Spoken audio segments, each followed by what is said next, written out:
وہ یہودی قالو وہ کہتے سمعنا ہم نے سن لیا، واطعنا اور ہم آپ کی فرما برداری کریں گے، واسمع اور وہ یہودی کہتے آپ سن لیں، وانظرنا اور آپ ہم پر نظر فرمائیں، نظر شفقت فرمائیں، لکان خیر لہم البتہ ہوتا بہتر ان کے لیے، واقوم اور بہت زیادہ درست ہوتا ان کے لیے، ولکن لعنہم اللہ بکفرہم لیکن لعنت کی ان پر اللہ نے ان کے کفر کی وجہ سے، فلا یؤمنون الا قلیلا پس وہ نہیں ایمان لائیں گے مگر تھوڑے ان میں سے۔ ہم نے اس سے پچھلے درس میں پڑھا ہے کہ اللہ تعالیٰ نے اہل کتاب کی جو خباثات تھیں ان کو بیان کیا۔ یہودیوں میں اور عیسائیوں میں کیا چیز تھی؟ ایک تو ان کے اندر بیماری حسد کی تھی، دوسرا بغض تھا نبی علیہ السلام کے بارے میں، اناد تھا، اور چوتھی بات یہ تھی کہ وہ اپنی چودراہٹ کی وجہ سے نبی علیہ السلام کی نبوت پر ایمان نہیں لاتے تھے، بلکہ اپنی چودراہٹ کی خاطر جو ان کی کتابوں میں نبی علیہ السلام کے بارے میں پیشین گوئیاں تھیں، آپ کے تعریفی کلمات تھے اور آپ کی نبوت کے دلائل تھے، ان کو ہی وہ تبدیل کرتے رہتے تھے۔ چنانچہ اس سے پچھلی آیت میں بھی ہم پڑھ چکے ہیں کہ یہودیوں کے اندر کیا کیا بری خصلتیں تھیں۔ آج جو ہم نے آیت پڑھی ہے اس میں اللہ تعالیٰ نے ان کی ایک خاص بری خصلت کا ذکر کیا ہے، اور وہ کیا تھی؟ وہ تحریف کتاب تھی، کہ وہ کتاب اللہ کے اندر تحریف کرتے تھے، تبدیلیاں کرتے تھے۔ اور یہ تحریف دو طرح کی تھی۔ تحریف کا معنی ہوتا ہے کسی چیز کو بدل دینا، یہ دو طرح کی تحریف کرتے تھے۔ ایک تو الفاظوں کو بدل دیتے تھے، اس کا ذکر تو ابھی اسی آیت میں آ رہا ہے۔ دوسرا معنوی تحریف کرتے تھے۔ معنوی تعریف کیا تھی؟ کہ حضور صلی اللہ علیہ وسلم کے بارے میں ان کی کتاب میں جو پیشین گوئیاں تھیں، کہتے تھے واقعی یہ پیشین گوئیاں تو آئی ہیں نبی کے بارے میں، لیکن کہتے تھے یہ نبی علیہ السلام کے بارے میں نہیں ہیں، یہ تو کسی اور نبی کے بارے میں آئی ہیں۔ اس طرح یہ تعریف معنوی کرتے تھے۔ اور تعریف لفظی کیا تھی؟ وہ اللہ تعالیٰ نے اس آیت میں بیان کر دی کہ یہ کلمات کو ان کی جگہوں سے ہی بدل دیا کرتے تھے۔ چنانچہ اس آیت کا جو شان نزول ہے وہ رفاع بن زید ایک یہودی تھا اور بڑا چودھری تھا، وہ اس کا کام ہی یہی تھا کہ وہ نبی علیہ السلام کی خدمت میں آتا تو اپنی زبان کو موڑ کر باتیں کرتا تھا، یعنی لفظوں کو بگاڑ کر بولتا تھا۔ اور دوسری اس کے اندر خباثت یہ تھی کہ دین کے بارے میں طعن زنی کرتا تھا، دین کے بارے میں طعنے دیا کرتا تھا۔ تو اللہ تعالیٰ نے یہ آیت اتار دی اور اس کے بارے میں مسلمانوں کو تنبیہ کر دی کہ دیکھو تم نے یہودیوں کی حرکات سے بچنا ہے اور ان کی باتوں سے بچنا ہے اور احتیاط کے ساتھ زندگی گزارنی ہے، ورنہ یہ تمہیں بھی بے دین بنا دیں گے۔ یہ خود بھی دین سے دور ہیں، اسلام سے، اور لوگوں کو بھی یہ اسلام سے دور رکھنا چاہتے ہیں۔ اس لیے اللہ تعالیٰ نے ان کی یہ خاص خباثت بیان کی ہے۔ من الذین ہادو ان لوگوں میں سے، ہادو جو یہودی بنے، یحرفون الکلمہ وہ تحریف کرتے ہیں، تبدیل کرتے ہیں کلمات کو، عن مواضعہ ان کی جگہوں سے۔ چنانچہ عیسائیوں کی کتاب میں انجیل میں ایک لفظ تھا فارقلیط کا۔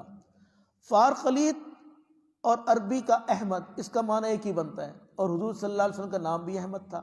چنانچہ عیسیٰ علیہ السلام تو اپنے ہر واعظ میں نصارہ کو، عیسائیوں کو یہ نصیحت فرماتے تھے، انی رسول اللہ علیکم، اے لوگو دیکھو میں تمہاری طرف اللہ کا رسول بن کر آیا ہوں، اور مصدقا لما بین یدی من التوراۃ، اور میں اس بات کی تصدیق کرتا ہوں جو مجھ سے پہلے کتاب تورات نازل ہوئی، اور ایسے رسول کی بھی میں تصدیق کرتا ہوں یأتی من بعد اسمہ احمد، کہ ایسے رسول آنے والے ہیں میرے بعد جن کا نام احمد ہوگا۔ یہ عیسیٰ علیہ السلام عیسائیوں کو اپنے ہر واعظ میں نبی علیہ السلام کے بارے میں بشارت دیتے تھے، وَمُبَشِّرًا بِرَسُولٍ یأتی من بعد اسمہ احمد، میں تمہیں ایک رسول کی بشارت دے رہا ہوں جو میرے بعد آئیں گے اور ان کا نام احمد ہوگا۔ تو یہ ایسے خبیث تھے، انہوں نے جو فارقلیط کا لفظ تھا جس کا معنی احمد بنتا تھا، انہوں نے اس لفظ کو تبدیل کر دیا، اس لفظ کو ہی اپنی کتاب سے نکال دیا اور اس کی جگہ کوئی اور لفظ ڈال دیا۔ یہ تحریف کرتے تھے، یحرفون الکلم عن مواضع۔ اور دوسری تحریف کیا تھی؟ اللہ کے نبی کے ساتھ ان کا کیا دوسرا سلوک تھا، اور بڑا ناجائز اور ناروا سلوک تھا. وہ کیا تھا؟ وَيَقُولُونَ سَمِعْنَا وَعَصَيْنَا، اور یہ کہتے تھے کہ ہم نے سن لیا اور ہم نہیں مانیں گے.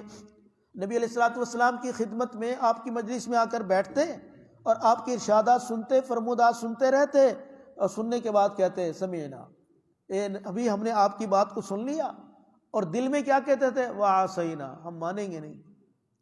وعصینا، اور بعض مفسرین لکھے زبان سے بھی کہہ دیتے تھے. یہ ایسے ظالم تھے کہ کھلا بھی کہہ دیتے نبی کو کہ وعصینا، ہم نے آپ کی بات سن لی ہے لیکن مانیں گے نہیں. اور جب اس کے علاوہ حضور علیہ الصلوۃ والسلام سے یہ مخاطب ہوتے تو حضور کو کہتے واسمع، یعنی آپ سنیں، غیر مسمع، اور آپ کو سنایا نہ جائے. یہ جو غیر مسمع یعنی ایسے الفاظ بولتے تھے جو ذو معنیین ہوتے تھے، جن الفاظ کے معنی دو ہوتے تھے، ظاہر میں اس کا مطلب کچھ بنتا تھا اور باطن میں اس کا مطلب کچھ اور ہوتا تھا.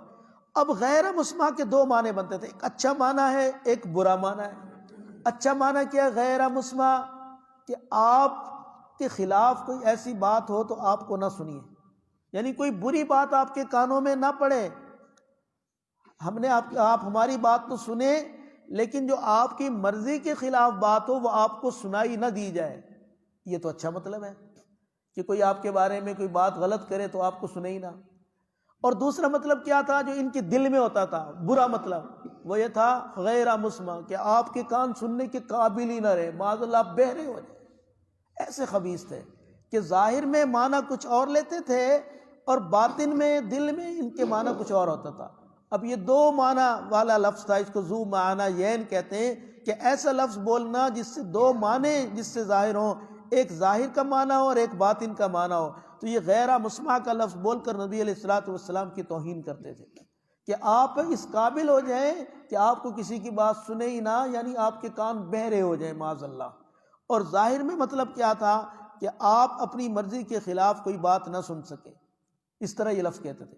اسی طرح آگے قرآن نے دوسرا لفظ بھی کہا، وراعنا. وراعنا یہ بد دعا کلمہ تھا. یہ بھی راعنا کا لفظی ترجمہ ظاہر میں کیا تھا؟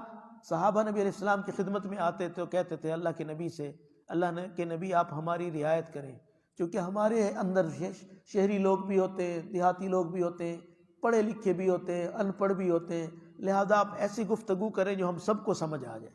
یہ مقصد تھا راعنا، آپ ہماری رعایت فرمائیں، ہم پر شفقت فرمائیں. یہ خبیث کیا کرتے تھے؟ یہ اس کو بگاڑ کر پڑھتے تھے. یہ کہتے تھے راعینا.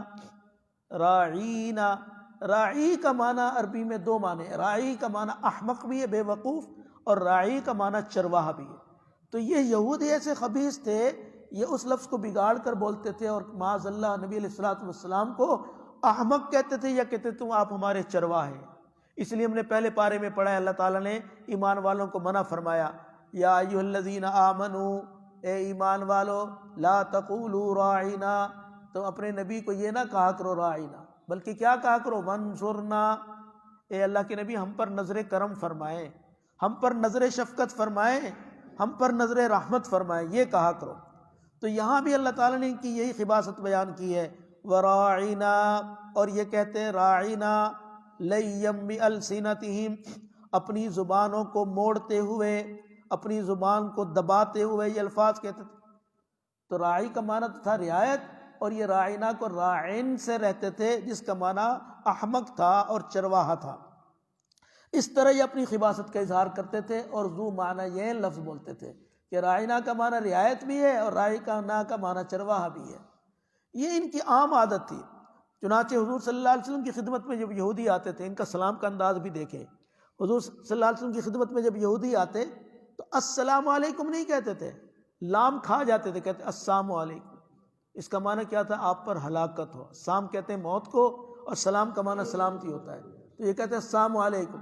چنانچہ ایک دفعہ ایسے ہوا، نبی علیہ الصلوۃ والسلام حضرت عائشہ صدیقہ رضی اللہ عنہا کے حجرے میں بیٹھے ہوئے تھے. ایک نوجوان آیا یہودی، اس نے آ کر کہا السلام علیکم. اب حضرت عائشہ بھی سن رہی تھی، تو انہوں نے سنتے ہی فوراً اس کے جواب میں کہا وعلیک السلام واللعنہ، کہ تجھ پر موت، ہلاکت ہو اور لعنت ہو. نبی علیہ الصلوۃ والسلام سے اس یہودی نے جو بات کرنی تھی کی، اس کے بعد چلا گیا. تو آپ صلی اللہ علیہ وسلم نے حضرت عائشہ سے کہا ہے عائشہ آج تو بڑے غصے میں تھیں آپ. تو حضرت عائشہ نے جواب میں کہا اللہ کے نبی الم تسمع ما قال، آپ نے اس کی بات کو نہیں سنا، اس یہودی نے جو بکواس کی، اس نے جو کہا وہ آپ نے نہیں سنا. حضور صلی اللہ علیہ وسلم نے جواب میں حضرت عائشہ کو فرمایا الم نسمع ما نقول، کہ جو میں نے کہا تھا وہ تو نے نہیں سنا. الم تسمعی ما قلت، اے عائشہ جو میں نے اس کو جواب میں کہا وہ تو نے نہیں سنا.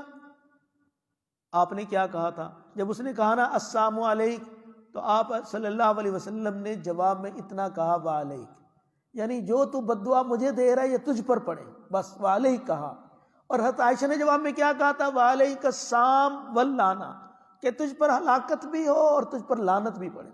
تو حضور نے فرمایا میں نے تو اس کو جواب ایسا دیا تھا کہ جس میں اس کی بات کا جواب بھی آ گیا تھا، اس کے لیے بد دعا بھی ہو گئی تھی اور اس میں شرافت بھی برقرار تھی. اس نے کہا السلام علیک، اے نبی آپ پر ہلاکت ہو، تو میں نے جواب میں کہا وعلیک، تجھ پر ہو. تو دیکھو میرا جواب مختصر بھی تھا اور اس میں شرافت کا اظہار بھی تھا. اس طرح کی یہ خباثت کرتے ہیں. اور بعض اوقات سلام جب کرتے تھے نا، اب ہم تو کہتے ہیں نا السلام علیکم، یہ سین پر زبر نہیں پڑتے تھے، کہتے تھے السلام علیکم. سلام کا معنی کیا ہوتا ہے؟ کہ تم پر پہاڑ گر جائے، بد دعا تھی.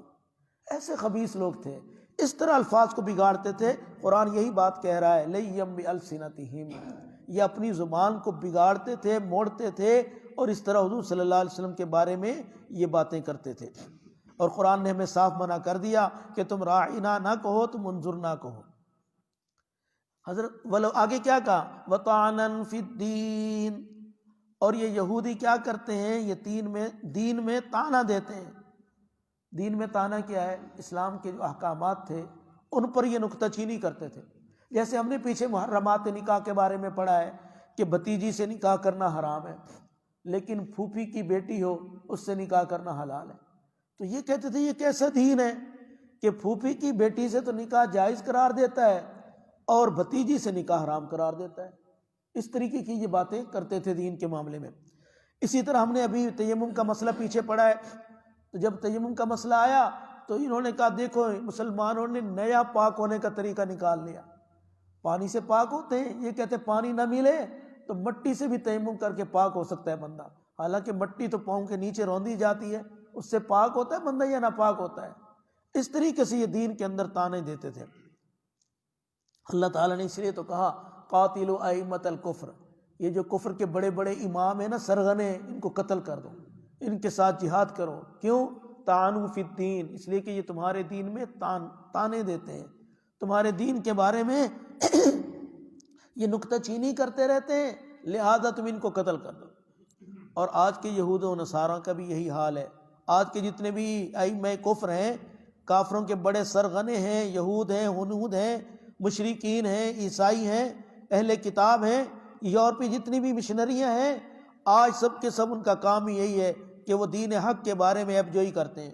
کبھی اعتراض کرتے ہیں کہ حضور صلی اللہ علیہ وسلم کی اتنی بیویاں کیوں تھیں، تعدد ازواج پر. کبھی کہتے ہیں اسلام نے جو 4 شادیوں کی اجازت دی تو اسلام تو بڑا عیاش پرست مذہب ہے. یہ شروع سے چلا آ رہا ہے. اور آج کے جو بے دین اور کافر لوگ ہیں اور وہ بھی اسی طریقے سے دین میں تان زنی کرتے ہیں. لہٰذا ان کا علاج بھی وہی ہے جو قرآن نے ہمیں بتایا قاتلوا ائمۃ الکفر، ایسے جو کفر کے امام ہیں ان کے ساتھ جہاد کرو، ان کو قتل کر دو، یہ دنیا میں زندہ رہنے کے قابل نہیں ہے. وَلَوْ أَنَّهُمْ قَالُوا سَمِعْنَا وَأَطَعْنَا، اللہ تعالیٰ نے آگے ان کی ہٹ دھرمی مزید ذکر فرمائی کہ یہ لوگ جو ہیں خود بھی دین اسلام کو قبول نہیں کرنا چاہتے اور دوسروں کو بھی یہ دور کرنے کے لیے عجیب عجیب باتیں کرتے ہیں. کیا کہتے ہیں؟ کہتے ہیں سمعنا وأطعنا، ہم نے سن لیا، وأطعنا اور ہم اطاعت کریں گے، واسمع وانظرنا لکان خیرا لہم. اللہ تعالیٰ فرما رہے ہیں کہ انہوں نے جو بات کہی کہ واسمع غیر مسمع، کہ آپ سنیں اور آپ کو سنایا نہ جائے، اس سے یہ بہتر تھا کہ اگر یہ یوں کہتے. کیا کہتے؟ سمعنا، ہم نے سنا، وأطعنا اور ہم نے اطاعت کی. یہ کتنی اچھی بات ہوتی کہ اللہ کے نبی ہم نے آپ کی بات کو سن لیا ہے اور ہم آپ کی بات کو مانیں گے، آپ کی اطاعت کریں گے. وانظرنا، اور یہ کہتے ہیں آپ ہماری طرف نظر شفقت فرمائیں. رائنا نہ کہتے، کیونکہ رائنا میں کا تو یہ دوسرا مطلب لیتے تھے، یا رائنا کو تو بگاڑ کر یہ راعینا کہتے تھے، تو اس لیے فرمایا یہ کہتے وانظرنا، اور آپ ہماری طرف نظر کرم فرمائیں. لکان خیر لہم، تو البتہ یہ ہوتا بہتر ان کے لیے. اگر یہ اس طرح کے الفاظ بولتے تو یہ ان کے لیے بہتر ہوتا. وَأَقْوَمْ، اور یہ زیادہ درست بات ہوتی. لیکن افسوس یہ ہے کہ انہوں نے زبان کو موڑ کر غلط کلمات کہے. ذو معنی یہ لفظ بولے، ظاہر میں کچھ اور تھا مطلب، اور ان کے دلوں میں کچھ اور مطلب تھا. اس وجہ سے اللہ نے ان پر ہمیشہ کے لیے لعنت کر دی. وَلَٰكِن لَّعَنَهُمُ اللَّهُ بِكُفْرِهِمْ، لیکن لعنت کی ان پر اللہ نے ان کے کفر کی وجہ سے. لعنت کا معنی کیا ہوتا ہے؟ بعد عن الرحمہ، کہ انسان اللہ کی رحمت سے دور ہو جائے، اللہ کی پھٹکار پڑے اس پر. تو اللہ تعالیٰ نے ان کی ان بری عادات کی وجہ سے اللہ تعالیٰ نے ان پر ہمیشہ کے لیے لعنت کر دی، ان کو اپنی رحمت سے، اپنی بخشش سے دور کر دیا، اس لیے کہ انہوں نے کلام الہی کا انکار کیا. اللہ کا جو قرآن تھا اس کو حق تھا، اس کا انکار کیا. اللہ کے نبی رسول برحق تھے، ان کی انہوں نے تکذیب کی، اور اخلاق جو ان کے تھے وہ بگڑ گئے تھے. اللہ تعالیٰ نے ان کی عقل کو الٹا دیا. جب ان کی عقل ہی الٹ گئی اور یہ سارے کے سارے کام خلاف عقل سر انجام دینے لگے تو اللہ تعالیٰ نے پھر ان پر لعنت کر دی. وَلَٰكِن لَّعَنَهُمُ اللَّهُ بِكُفْرِهِمْ، لیکن لعنت کی ان پر اللہ نے ان کے کفر کی وجہ سے. فَلَا يُؤْمِنُونَ إِلَّا قَلِيلًا، پس وہ نہیں ایمان لاتے مگر تھوڑے. چنانچہ حضور صلی اللہ علیہ وسلم کے مبارک زمانہ میں یہود کے 10 بڑے بڑے عالم تھے جو تورات کے حافظ تھے، بڑے عالم تھے تورات کے، لیکن ان 10 میں سے صرف ایک بڑے عالم ایمان لائے، حضرت کعب بن احبار رضی اللہ عنہ. اس کے علاوہ کوئی بھی عالم ایمان نہ لایا. تو اللہ فرما رہے تھوڑے ایمان لائے ان پر، اکثر جو تھے وہ اسلام کے حلقے میں داخل ہی نہ ہو سکے. کیوں؟ اس لیے کہ وہ ہمیشہ مسلمانوں کے خلاف، اسلام کے خلاف سازشیں کرتے تھے. اس لیے اللہ کی ان پر پھٹکار پڑی، اللہ کی ان پر لعنت ہوئی، اور اللہ نے ان کو دین حق قبول کرنے سے پھر دور ہی کر دیا، کیونکہ مہر لگ گئی ان کے دلوں پر. اور آج بھی دیکھ لیجئے مسلمانوں کے خلاف یہودی کس طرح سازشیں کر رہے ہیں. اور اللہ کا قرآن کیا کہتا ہے؟ یہ کبھی تم سے راضی نہیں ہو سکتے جب تک کہ تم ان کے دین کو قبول نہیں کر لو گے. وَلَن تَرْضَىٰ عَنْكَ الْيَهُودُ وَلَا النَّصَارَىٰ حَتَّىٰ تَتَّبِعَ مِلَّتَهُمْ، ہرگز نہیں راضی ہوں گے آپ سے یہودی اور نہ عیسائی یہاں تک کہ آپ پیروی کریں ان کے مذہب کی. یہ یہودی اور عیسائی کبھی بھی آپ سے خوش نہیں ہوں گے جب تک کہ آپ ان کا دین نہ اختیار کر لیں. جب کہ ان کے مذہب کو قبول نہیں کرو گے اس وقت تک یہ تم سے راضی نہیں ہو سکتے. اس لیے یہ کوئی بھی موقع جو ہے نا وہ اپنے ہاتھ سے جانے نہیں دیتے، ہمیشہ دین کے اندر دشمنی کرتے ہی رہیں گے. اور کیونکہ یہ مسلمانوں کے بھی اپنی دشمن ہے، نبی علیہ السلام کے بھی اپنی دشمن ہے، قرآن کے بھی اپنی دشمن ہے. لہٰذا ایمان والو تمہیں چاہیے تم ان سے محتاط ہو کر زندگی گزارو. اس لیے ہمیں چاہیے کہ ہم یہود و نصارہ کے ہر قسم کے طرز و طریق سے، ہر طرح کی بود و باش سے اگر ہم اپنے آپ کو بچائیں گے تو ہمارا دین محفوظ رہے گا، اور اگر ہم ان کے طرز و طریق کو اپناتے رہیں گے تو ہمارا دین، ہمارا ایمان محفوظ نہیں رہ سکتا. اس لیے ہمیں چاہیے ہم خود بھی نبی علیہ الصلوۃ والسلام کے دین کو اپنائیں اور اپنی اولاد کے دین کی بھی فکر کریں. اللہ ہم سب کی حفاظت فرمائے.